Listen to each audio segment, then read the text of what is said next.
जीवित पितांकर धन्यवाद हो मोर प्रिय माने पुनर्बार आमने परमेश्वर वाक्य शिखा सुजोग पाइछु। तेणु आसतु आमने वाक्य को आरंभ करवा। जो प्रकाशित वाक्य आमने शिक्षा कर आसुअछु भाग 40 पर्यंत सरी। आज से भाग 41 देखा। तो मो सहित परमेश्वर वाक्य खोलतु, समय को नष्ट करवा नहीं। प्रकाशित वाक्य 3 पर्वर 7 रु 13 पद पर्यंत पढ़ा।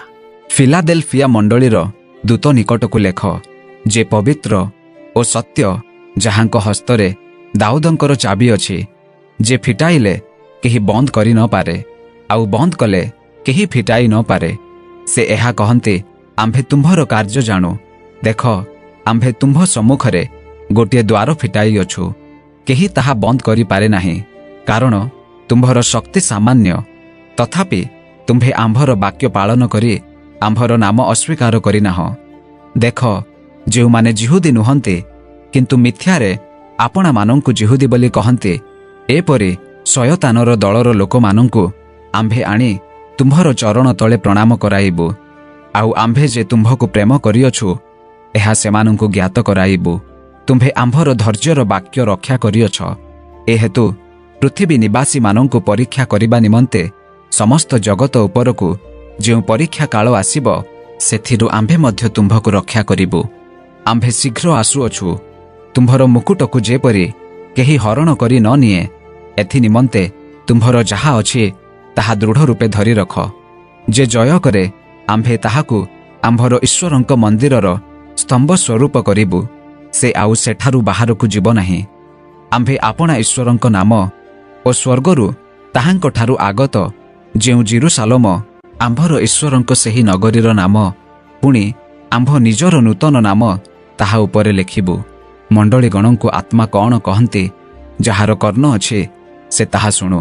तो एही मंडली फिलाडेल्फिया, ए फिलाडेल्फिया मंडली केउ समय रे थिला ना एडी 1750 ठारू 1900 पर्यंत, जोटा कि आमे माने एडी 1750 मसीहा ठारू 1900 मसीहा पर्यंत एही मंडली थिला। तो आमे माने एही मंडली विषय रे किछि शिखिबा पूर्वरु मु आपण मानकु किछि एही फिलाडेल्फिया सहर विषय रे कहिबाकू चाहे। काहेकि ना जेउ पर्यंत आपण माने एही फिलाडेल्फिया सहर विषय रे किछि जानि परिबे नाही, सेही पर्यंत सेही मंडली विषय रे मध्ये आपणकु किछि किछि क्लारिफाई करिबाकू असुविधा हेबो, जहा कि बुझी परिबे नाही। तेणु प्रथमे आमे सेही वाक्य को जिबा पूर्वरु एही मंडलीर माने एही फिलाडेल्फिया सहरर इतिहास विषय रे टिके देखिबा। एही सहर सार्दी सहर ठारू 27 माइल दूर दक्षिण पूर्व रे स्थापित अछि। फिलाडेल्फिया सहर 7टी सहर मध्यरु एक छोट सहर थिला। एहार स्थापना फर्गम सहर ठारू आसीथिबा मूल निवासी मानकर द्वारा, जे कि द्वितीय अटलास बोली कहा जाए। अटलास सम्राट जे थिले, सेही अटलास जेतेबेले शासन करुथिले, सेही शासन काल रे ख्रीष्टपूर्व 159 ठारू 138 मसीहा रे करा जाइथिला। केते 159 रु 138 मसीहा रे एही सहर को स्थापित करा जाइथिला। आपण माने जानि छन्ति फिलाडेल्फिया रो अर्थ कोन? भाईचारार प्रेम, जे कि भाई को भलो पाउथिबा व्यक्ति बा भाईचारार प्रेम, यार अर्थ। अटलास राजांकर भाई जणे थिले, से भाईंकर नाम हेउची यूमेनेस। तो एही जे अटलास एही सहर को जेतेबेले स्थापन कले, सेही सहर रे सेही सहरर नाम को देबा पई कोन कले ना, तांकर भाईंकर नाम यूमेनेस, से यूमेनेस नाम रे से सहर को परिचित कराइले, नाम देले कोन यूमेनेस। काहे कि ना से अटलास तांकर भाई यूमेनेस तांको प्रति एते गभीर भाव रे भलो पाइबा थिला जे से तांको भाई पई किछि भी करि देउथिले। सेथि पई से फिलाडेल्फिया सहर को कोन कले ना, राजा अटलास तांको भाई को नाम रे नामित कले। कोन सेही सहर ना? यूमेनेस। जेहेतु अटलास राजांकर भाईंकर नाम थिला यूमेनेस। तापरे एही सहर कोन हैला ना, फिलाडेल्फिया करागला। फिलाडेल्फिया सेही फिलाडेल्फिया भाव रे परिचित हैला, जहार अर्थ जे आपणा भाई को प्रेम करे। In English if we see that one who loves his brother. आपण माने जानि छन्ति एही सहरटी एक विशेष उद्देश्य रे निर्माण करा जाइथिला बा स्थापन करा जाइथिला बा तयारी करा जाइथिला। एही सहर मिसिया, लिदिया, फ्रिगिया एही अंचल गुड़िक सीमार अवस्थित थिला। ଯଦିଓ ଏହି ସହର ସେନା ଶିବିର ଭଳି ସହର ନଥିଲା ତଥାପି ଏଠାରେ କୌଣସି ବଡ଼ ବିପଦ ବି ନଥିଲା। ଏହି ସହରକୁ ଗ୍ରୀସର ସଂସ୍କୃତି ଓ ଭାଷା ପ୍ରଚାର କରିବା ପାଇଁ ଏକ ମିଶନାରୀ କେନ୍ଦ୍ର ଭାବେ ସ୍ଥାପନ କରାଯାଇଥିଲା। ଏହି ସହରକୁ ଗ୍ରୀକ ସହରର ଲୋକମାନେ କବ୍ଜା କରି ନେଇଥିଲେ ଏବଂ ଗ୍ରୀସ କଲୋନି କରିଦେଇଥିଲେ। ଯେମିତି ଆମେମାନେ ଦେଖୁଛୁ ଆମମାନଙ୍କର ସହର ଗୁଡ଼ିକରେ କେତେକ କଲୋନି ଗୁଡ଼ାକ ରହିଛି, ଯେଉଁଟାକି ଆମେମାନେ ଡି କଲୋନି, ବି କଲୋନି କିମ୍ବା ଖ୍ରୀଷ୍ଟିଆନ କଲୋନି କିମ୍ବା କୌଣସି ଗୋଟିଏ କଲୋନି ବୋଲିକି ଯେମିତି ନାଁ ଦେଉଛୁ, ସେହିପରିକା ଗ୍ରୀସ କଲୋନି କରିଦେଇଥିଲେ ଟୋଟାଲି ସେଇ ଫିଲାଡେଲଫିଆ ସହରକୁ। ଏହି ସ୍ଥାନରେ ଗ୍ରୀକ ଭାଷା ଆରମ୍ଭ ହୋଇଥିଲା ଆଜ୍ଞା, ଏହି ସ୍ଥାନରେ ହିଁ ମନେ ରଖନ୍ତୁ। ଏବଂ AD 19ରେ କ'ଣ ହେଲା ଜାଣିଛନ୍ତି? ଏହି ଗ୍ରୀକ ଭାଷା ଯେଉଁମାନେ କି ଆରମ୍ଭ କରିଥିଲେ ଏହି ଗ୍ରୀକ ଭାଷାକୁ AD 19ରେ ଏକ ରାଷ୍ଟ୍ରୀୟ ଭାଷା ବୋଲିକି ଘୋଷଣା କରାଯାଇଥିଲା। ଯେମିତିକି ଆମ ହିନ୍ଦୁସ୍ତାନରେ ଯଦି ଆପଣମାନେ ଦେଖିବେ ପ୍ରଥମେ ଆମେମାନେ ସବୁ ନଥିଲୁ, ସବୁ ଥିଲେ କିଏ ଜାଣିଛନ୍ତି? ଦ୍ରାବିଡ଼ିଆନ୍ସ ମାନେ, ଯେଉଁମାନେ କି ମୂଳ ନିବାସୀ ବୋଲିକି କହିପାରିବା ଆମେମାନେ। ତାପରେ ଲୋକମାନେ କ'ଣ କଲେ ନା ଧୀରେ ଧୀରେ ଆସିକି ଅନ୍ୟ ମାନେ ଚାରିପଟୁ ଅନ୍ୟାନ୍ୟ ଲୋକମାନେ ଆସିକି ଏହି ଦେଶରେ କବ୍ଜା କଲେ, ଯଦ୍ୱାରା କି ସେ ଦ୍ରାବିଡ଼ିଆନ୍ସ ମାନଙ୍କର ପପୁଲେସନ ଜନସଂଖ୍ୟା ବି କମି କମି ଗଲା। କିନ୍ତୁ ଯେଉଁମାନେ ମୂଳ ନିବାସୀ ସେମାନଙ୍କୁ ହଟାଇ ଏହି ହିନ୍ଦୁସ୍ତାନ ଆମର, ଏହି ଦେଶ ଆମର, ଏହି ମାଟି ଆମର, ଏହି ଜାଗା ଆମର, ଏହି ପରିକା କହିକି ଏବେ ଯୋଉ ଲୋକମାନେ ଲଢ଼େଇ କରୁଛନ୍ତି, ତ ଆପଣମାନେ ଟିକେ ଭାବନ୍ତୁ ଏହି ସ୍ଥାନ, ଏହି ହିନ୍ଦୁସ୍ତାନ ପ୍ରଥମେ ଦ୍ରାବିଡ଼ିଆନ୍ସ ମାନଙ୍କର ନାଁ ଥିଲା, ସେଇମାନେ ଥିଲେ। ତାପରେ ଏହି ଅନ୍ୟାନ୍ୟ ଲୋକମାନେ ଯେତେକ ସବୁ ମାଡ଼ି ଆସିକି ଏଠିକି କବ୍ଜା କରି ଅଛନ୍ତି। ଏହି ସହରରେ ପ୍ରଥମେ ଯେମିତିକି ଆମେ ଏବେ କଥାବାର୍ତ୍ତା କରୁଛୁ ଯେଉଁ ଭାଷାରେ, ଓଡ଼ିଆରେ ହଉ, ଇଂଲିଶରେ ହଉ କିମ୍ବା ହିନ୍ଦୀରେ ହେଉ, ଏହି ଭାଷା ଗୁଡ଼ିକ ନଥିଲା ଆଜ୍ଞା। ବହୁତ ଲୋକାଲ ଲାଙ୍ଗୁଏଜ ଗୁଡ଼ାକ ୟୁଜ୍ କରୁଥିଲେ, ଯେଉଁଟାକି ତାଙ୍କର ଆମେମାନେ ଓଡ଼ିଆକୁ ମଦର ଲାଙ୍ଗୁଏଜ ବୋଲି କହୁଛୁ, ଠିକ୍ ସେହି ପରିକା ତାଙ୍କର ବି ଭାଷା ଗୋଟିଏ ଥିଲା। ଏହି ସବୁ ହିନ୍ଦୀ, ଓଡ଼ିଆ, ଇଂଲିଶ ଏବେ ଆସିଲା, ପୂର୍ବରୁ ନଥିଲା। ଠିକ୍ ସେହିପରି ଏହି ଫିଲାଡେଲଫିଆର ମଧ୍ୟ ପରିସ୍ଥିତି। ଯେତେବେଳେ ଫିଲାଡେଲଫିଆରେ ଗ୍ରୀକ ଲୋକମାନେ ଆସିକି କବ୍ଜା କଲେ ବା ସେଠାରେ ସହବାସ କଲେ, ସେହି ସମୟରେ ସେମାନେ ଗ୍ରୀକ ଭାଷାର ଆରମ୍ଭ କଲେ। ଗ୍ରୀକ ଭାଷା ଯେତେବେଳେ ଆରମ୍ଭ କଲେ, ସେହି ଭାଷାରେ କଥାବାର୍ତ୍ତା କଲେ, ସେହି ଭାଷାରେ ସବୁ କିଛି କଲେ ଏବଂ ରାଷ୍ଟ୍ରୀୟ ଭାଷା ବୋଲି ବି ଯେତେବେଳେ ଘୋଷଣା କଲେ, ସେହି ଦିନ ଠାରୁ ଧୀରେ ଧୀରେ ଧୀରେ ଧୀରେ କ'ଣ ହେଲା ନା ସେଠାର ଯେଉଁ ମୂଳ ଲାଙ୍ଗୁଏଜ ଯୋଉଟାକି ତାଙ୍କର ମାତୃଭାଷା ଥିଲା, ସେଇ ମାତୃଭାଷାକୁ ସେମାନେ ଧୀରେ ଧୀରେ ଧୀରେ ଧୀରେ ଭୁଲିଗଲେ। ତାପରେ ସେମାନେ ସେଇ ଗ୍ରୀକ ଭାଷାକୁ କହିବାକୁ ଆରମ୍ଭ କଲେ। ଏହି ସ୍ଥାନ ଯେଉଁ ଜାଗାରେ ସ୍ଥାପିତ ଅଲରେଡି ମୁଁ ଆପଣମାନଙ୍କୁ କହିସାରିଛି, କ'ଣ କ'ଣ? ମିସିଆ, ଲିଦିଆ ଓ ଫ୍ରିଗିଆ, ଏହି ସ୍ଥାନ ଗୁଡ଼ିକର ସୀମାରେ ଏହି ଫିଲାଡେଲଫିଆ ଉପସ୍ଥିତ, ଯେଉଁ ଜାଗାରେ କି ପାଉଲ ସେବା କାର୍ଯ୍ୟ କରୁଥିଲେ। ଏହି ସହରରେ ଗୋଟିଏ ଜ୍ୱାଲାମୁଖୀ ମାନେ କ'ଣ ଜାଣିଛନ୍ତି? ଯୋଉଟା କି ଏହି ପିକ୍ଚରକୁ ଟିକେ ଦେଖନ୍ତୁ, ଏଇଟାକୁ ଜ୍ୱାଲାମୁଖୀ ବୋଲି କୁହାଯାଏ। ଏହି ପିକ୍ଚରରେ ଯେମିତି ନିଆଁ ବାହାରୁଛି ଦେଖୁଛନ୍ତି ତ, ଏହି ପରିକା ଜ୍ୱାଲାମୁଖୀର ପାହାଡ଼ରେ ଏହି ଜାଗାଟି ଥିଲା। ସେହି ଜ୍ୱାଲାମୁଖୀର ଲାଭା ମାନେ ତାର ନିଆଁ ଯେତେବେଳେ ସେ ଜ୍ୱାଲାମୁଖୀ ଫାଟିଯାଏ, ତାର ଲାଭା ଗୁଡ଼ିକ ଏହି ପରିକା, ଏହି ଲାଭା ଗୁଡ଼ାକ ଦେଖନ୍ତୁ, ଏହି ଲାଭା ଏବଂ ତାର ଯେଉଁ ପାଉଁଶ, ଏହି ଲାଭା ଶୁଖି ଗଲା ପରେ ଯେଉଁଟା ପାଉଁଶ ହେଇଯାଉଛି, ଏହିଗୁଡ଼ାକ ସବୁ ତଳକୁ ଖସି ଆସୁଥିଲା ଏବଂ ଗୋଟିଏ ବିଶାଳ ସମତଳ ଭୂମିରେ କ'ଣ ହେଉଥିଲା ନା ଜମା ହେଉଥିଲା। ଯେଉଁ ସମତଳ ଭୂମିରେ ଜମା ହେଉଥିଲା, ସେହି ସମତଳ ଭୂମିରେ ନା ଘାସ ଉଠୁଥିଲା, ନା ଗଛ ରହୁଥିଲା, ନା ପତ୍ର ରହୁଥିଲା, କିଛି ବି ସେଇ ଜାଗାରେ ରହୁନଥିଲା। ଏହି ଯେଉଁ ସମତଳ ଭୂମିରେ ସବୁ ଗୋଟିଏ ଜାଗାରେ ସଂଗ୍ରହ ହେଉଥିଲା ଏଇ ଲାଭା ଏବଂ ତାର ଯୋଉ ଖାର ପାଉଁଶ ବୋଲି କୁହାଯାଏ, এইগুড়ାକ ଏହି ଜାଗାର ନାଁ ଥିଲା କାଟାକେକାଉମେନ୍। କ'ଣ? କାଟାକେକାଉମେନ୍ ଏହି ଜାଗାର ନାଁ, ଯେଉଁ ଜାଗାରେ କି ଏଇ ଯୋଉ ବିଶାଳ ଯୋଉ ସମତଳ ଜାଗା, এই ଜାଗାର ନାଁ କାଟାକେକାଉମେନ୍। ସେହି ଜାଗାରେ କ'ଣ ହେଉଥିଲା ଜାଣିଛନ୍ତି? ତ ଏହି ଜାଗାର ଚାରିପଟେ ବା ଚାରିଆଡ଼େ ଏହି ଆଖାପାଖିରେ ସେଇ ଭୂମି ଅତ୍ୟନ୍ତ ଉର୍ବର ଥିଲା। ସେହି ଜାଗାରେ ଲୋକମାନେ କ'ଣ କରୁଥିଲେ ଜାଣିଛନ୍ତି? ଯୋଉଟା କି ଯେତେବେଳେ ଥରେ ତ ତାର ଲାଭା ଗୁଡ଼ାକ ଆସିକି ରହୁଥିଲା, ରହିକି ସେଇଟା ଯେତେବେଳେ ଶୁଖି ଯାଉଥିଲା, ନିଆଁଟା ଲିଭି ଯାଉଥିଲା, ତ ତାର ଯେତେବେଳେ ସେ ଲାଭା ପାଉଁଶ ହେଇଯାଉଥିଲା, ତ ସେଇ ଜାଗାଟା ପୁରା ଗଛପତ୍ର ସିନା ଉଠୁ ନଥିଲା ସେଠି, କିନ୍ତୁ ସେଇ ଜାଗା ଗୁଡ଼ାକ ପୁରା ଉର୍ବର ହେଇକି ରହୁଥିଲା, ପୁରା ଖତ ହେଇକି ରହୁଥିଲା। ସେହି ଜାଗାରେ ଲୋକମାନେ ପୁରା ଅଙ୍ଗୁର ଚାଷ କରୁଥିଲେ, ଯେଉଁଠାରେ କି ବହୁତ ବଡ଼ ବଡ଼ ଅଙ୍ଗୁର ଫଳୁଥିଲା, ବହୁତ ବଡ଼। ଆମ ପରିକା ଏଇ ପରିକା ଅଙ୍ଗୁର ନୁହେଁ ଆଜ୍ଞା, ସେଇ ଜାଗାରେ ପୁରା ଭୟଙ୍କର ବଡ଼ ବଡ଼ ଅଙ୍ଗୁର, ଯୋଉଟା କି ଆପଣମାନେ ବାକ୍ୟରେ ଆପଣମାନେ ପଢିଥିବେ। ମିଶର ଲୋକମାନେ ସେ ଜାଗାକୁ ଦେଖିବାକୁ ଯାଇଥିଲେ। କୋଉ ଜାଗା? ଦୁଗ୍ଧ ମଧୁ ପ୍ରବାହୀ ଦେଶ, ଯୋଉଟା କି କାନାନ ଦେଶ। ସେ ଜାଗା ଯିବା ପୂର୍ବରୁ କୋଉଠିକୁ ଯାଇଥିଲେ ବାକ୍ୟ ଟିକେ ପଢନ୍ତୁ। ଏହି ଉତ୍ତାରେ ସେମାନେ ଇସ୍କୋଲ ଉପତ୍ୟକାରେ ଉପସ୍ଥିତ ହୋଇ ସେଠାରେ ଏକ ପେଣ୍ଡା ଫଳଯୁକ୍ତ ଦ୍ରାକ୍ଷାଲତାର ଏକ ଡାଳ କାଟି ତାହା 2 ଜଣ ସାଙ୍ଗିରେ ବହିଲେ। ସେମାନେ ଡାଳିମ୍ବ ଡିମ୍ବିରି ଫଳ ମଧ୍ୟ ଆଣିଲେ। ଦେଖିଲେ ତ, ସେମାନେ କାନ୍ଧରେ ବୋହିକି ଆଣୁଛନ୍ତି ଅଙ୍ଗୁର। ଏଇ ଆମ ପରିକା ଯଦି ଅଙ୍ଗୁର ହେଇଥାନ୍ତା ବୋହିକି ଆଣିଥାନ୍ତେ ତ ନିଶ୍ଚୟ ସେଇ ଅଙ୍ଗୁର ଏତେ ବଡ଼ ବଡ଼ ଏତେ ପେନ୍ଥା ମାନେ ବଡ଼ ପେନ୍ଥା ଗୁଡାକ ଥିଲା ଯେ ସେମାନେ ହାତରେ ଏମିତି ଧରି ପାରୁନଥିଲେ ବୋଲି 2 ଜଣ ବୋହିକି ଆଣୁଥିଲେ ଏତେ ବଡ଼ ବଡ଼ ଅଙ୍ଗୁର ସେଇ ଜାଗାରେ। ଆଉ ସେହି ଜାଗା ଅଙ୍ଗୁର ଚାଷର ଏକ ବଡ଼ କେନ୍ଦ୍ର ଓ ଦ୍ରାକ୍ଷା ରସର ଉତ୍ପାଦନ ପାଇଁ ପ୍ରସିଦ୍ଧ ଥିଲା। କିନ୍ତୁ ଏହି ସହରରେ ଏକ ଗୁରୁତ୍ୱପୂର୍ଣ୍ଣ ବିପଦ ମଧ୍ୟ ଥିଲା ଭାଇମାନେ। ଏହି ବିପଦ ଗୁଡ଼ିକ ଫିଲାଦେଲଫିଆର ଅନ୍ୟାନ୍ୟ ସମସ୍ତ ସହର ଠାରୁ ମଧ୍ୟ ଅଧିକ ପ୍ରଭାବ ପକାଉଥିଲା। କ'ଣ ତାହା ଜାଣିଛନ୍ତି?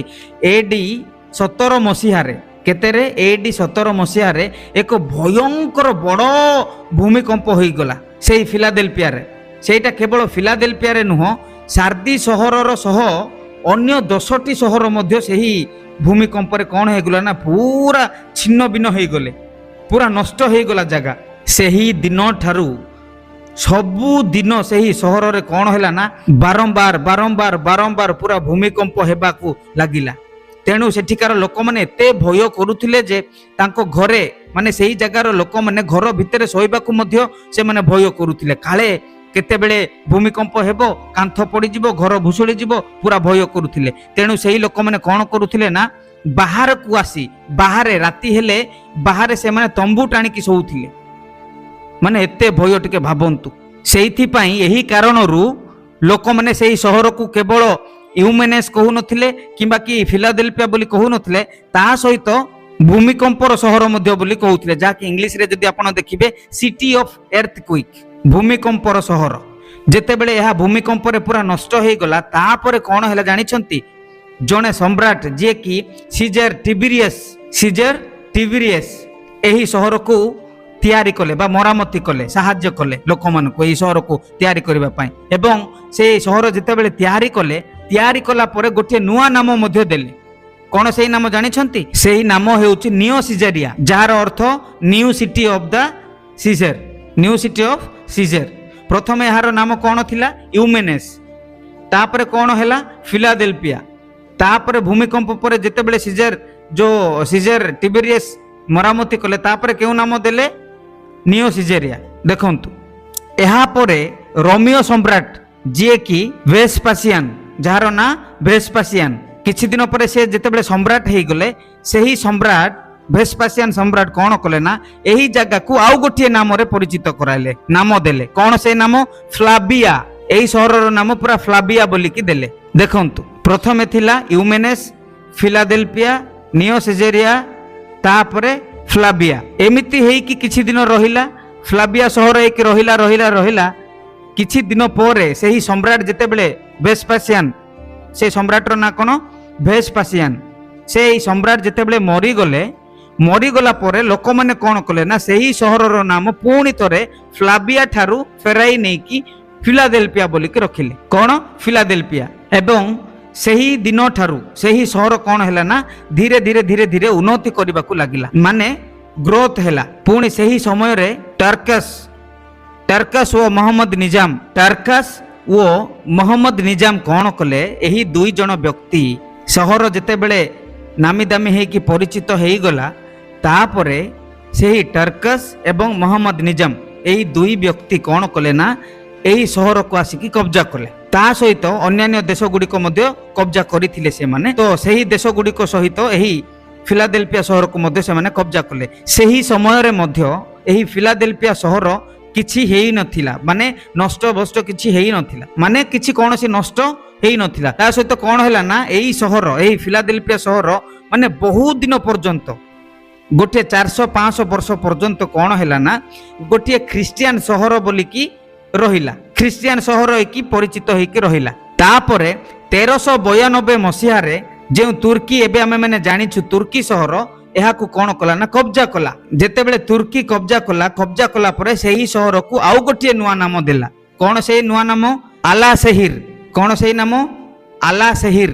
ତ ଏବେ ତାକୁ ଆଲା ସେହିର ବୋଲି କୁହାଯାଏ।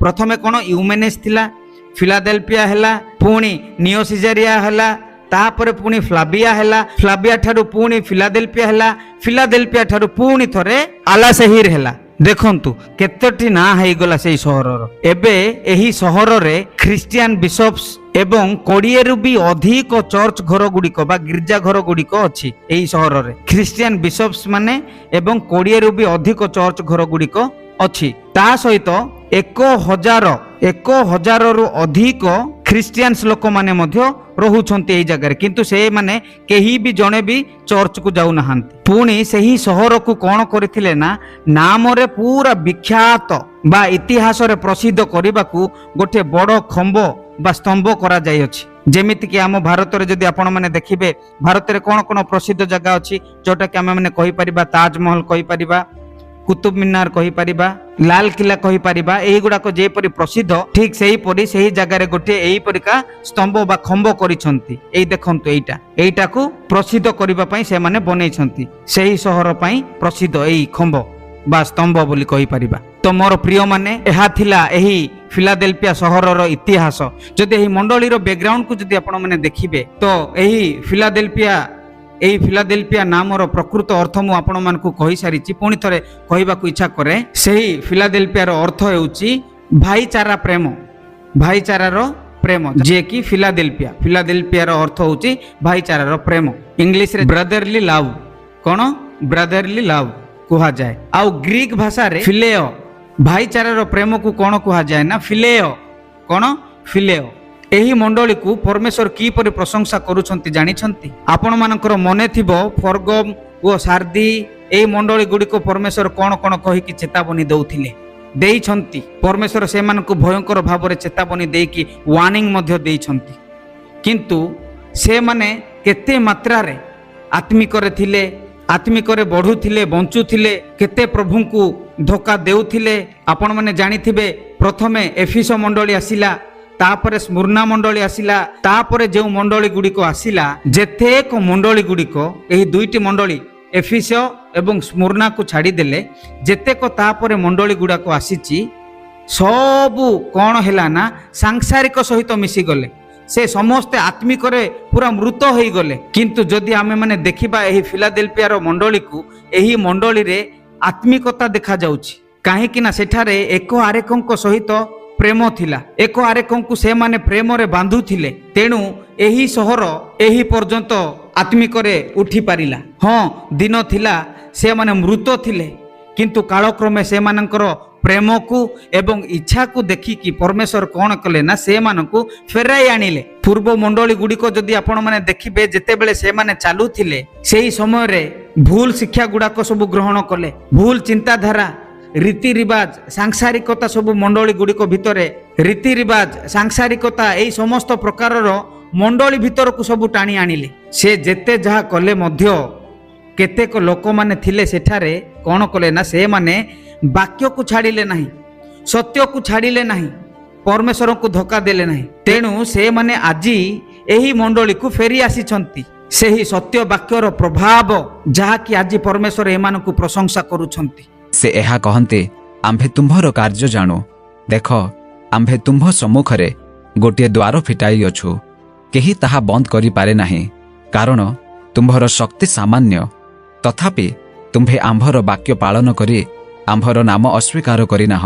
तथापि तुम्भे आमर वाक्य पालन करी आम्भर नाम अस्वीकार करिनाह। मोर प्रिय माने पूर्व मंडली गुड़िकरे जेते बेले वाक्य ग्रहण कले किबा न कले ताहा सब से मानक ऊपर निर्भर कला ओ ताहांकर क्षति हेला पूरण भी हेला। कारण केउ मानकर क्षति हेला केउ मानकर पूरण हेला जेउ माने सही वाक्य सुनिले ग्रहण कले वाक्य को पालन कले निज को सांसारिक ठारू दूरेई रखिले सत्य वाक्य को छाड़िले नहीं वाक्य पछरे चलिले सेही माने कौन हेला ना बंची गले सेही लोक मानकर पूरण हेला। एवं जेउ लोक माने वाक्य मध्य सुनुथिले रीति रिवाज को पालन करुथिले पुणी सांसारिकता संगे मिसी जाउथिले मंडली गुड़िकरे रीति जेते सब पॉलिटिक्स सब पशि आसिले भी से मानकु मध्य ग्रहण करुथिले दुईटी डंगारे गोड़ देकी से माने चालुथिले। तेणु से मानकर सेठारे कौन हैला क्षति हेई गला। तो जो माने वाक्य को ग्रहण कले ना, जो माने वाक्य को शुणिले ना, से मानकर क्षति केमिति हैला, से मानकर आत्मिक रे मरी गले। एठारे भूल कार पालकंकर कि एठारे सेही मंडलीर भूल कि एठारे कोन बाइबल रो भूल कि एठारे कहार भी भूल नहीं आज्ञा, निजर ही क्षति हैला जो माने वाक्य पालन कले ना। जो माने वाक्य को पालन करी सत्य को धरी रखिले से मानकर आत्मिक जीवन कौन हो गला ना, उन्नति हो गला आ परमेश्वर सहित संपर्क घनिष्ठ मध्य हो गला। एही विषय को निजे आपण माने बुझिबा को टिके चेष्टा करंतु। एही विषय को नै कि मु आपण मान को कोन कहबा को चाहे। आज आमे माने परमेश्वर वाक्य को ग्रहण तो करूछु निश्चय, सत्य को जानिछु तो निश्चय, वाक्य शिक्षा करूछु तो निश्चय। एते सबु हेला परे भी जदी आमे माने वाक्य को पालन करिबा नाही, तेबे क्षति कहार भी हेबो नाही आज्ञा, क्षति आमर निजर ही हेबो। एठारे वाक्य प्रचार करुथिबा बा शिक्षा देउथिबा लोक मानकर नुहे, पालक मानकर नुहे। क्षति कार हेबो नाही, क्षति सेही लोक मानकर हेबो जे माने कि वाक्य सुनी पालन करंती नाही। तेणु सावधान। एही जेउ फिलाडेल्फिया मंडली थिला सेही समय रे एही लोक मानकु, एही विश्वासी मानकु केही मध्य कहू नथिले जे तुमे जाओ परमेश्वर सत्य वाक्य तुम्हें जानिलो, सेही सत्य वाक्य को एही जगह जाई सेही सत्य वाक्य को तुम्हें माने एही जगह जाई प्रचार करो, सेही जगह जाई प्रचार करो, लोक माने सुनंतु, लोक माने जानंतु बोली तांको शिक्षा देबा पई सेही जगह केही नथिले, किंबा केही काहाकू केउ जगह को भी पठाउ नथिले, किंबा केही भी काहाकू को जगह को मध्य ईश्वरंकर वाक्य नै कि जाओ बोली कि पठाउ नथिले। से माने परमेश्वरंकर सत्य वाक्य जानिला परे निजको संभाली पारिले नाही, निजको रखी पारिले नाही, निजे निजे परमेश्वरंकर निमंते निजको त्यागिले। जगत सारा छिन्न भिन्न हे कि परमेश्वरंकर सत्य वाक्य को नै कि पहुंचाइले। उदाहरण स्वरूप जदि आपण माने देखिबे आम भारत को केमिति आसिला, प्रथमे तो जीशु ख्रीष्टंकर शिष्य थॉमस आनिले, तापरे वाक्य आम पाखरे नथिला। मोर प्रिय माने एही जो बाइबल आपण माने निज निज भाषा रे पढुछंती एबे सेही वाक्य आनिला किए? William Carey. किए? William Carey. भारत रे जेते बेले लोक माने बाइबल को जानि नथिले सेही समय रे इंग्लैंड रु आसिकी एही भारत को आसिले। इंग्लैंड रु सेही विलियम केरी आसिकी कोन कले ना, एही बाइबल को 27 भाषा रे अनुवाद कले, ट्रांसलेट कले, जो द्वारा कि आज आमे माने निज निज भाषा रे एही बाइबल को हाथ रे धरि कि पढुछु। जेते बेले से परमेश्वरंकर सत्य वाक्य विषय रे जानि पारिले आउ से निजको संभाली पारिले नाही। जो सत्य शिक्षा मु आज पाइची सेही सत्य शिक्षा जेमिति अन्य अन्य लोक मानक पाखकु मध्य पहुंचीबो एवं से माने भी जेमिति बंचिबे बोली से निजको संभाली न पारि कि एही आम भारत को आसिले। सेही समय रे कोनोसी गाड़ी ट्रेन नथिला। सेही समय रे एबे जे परिका चालुची सेही परिका एरोप्लेन फ्लाइट नथिला, बहुत चीप जोटा कि फ्लाइट थिला, किंतु एही परिका नुहे। 6 मास ट्रावेल करके आसीथिले से केवल एही भारत पई, भारतर लोक माने बंचंतु बोली 6 मास ट्रावेल करके एही आम भारत को आसिकी बाइबल ट्रांसलेट करके देकी जाइछंती। सेही जेते बेले बाइबल को ट्रांसलेट करिला परे जेते बेले छपा जीवो बा प्रिंट करा जीवो सेही समय रे जेते बेले रखिथिले पूरा जळी की पूरा पाउंस होई गला।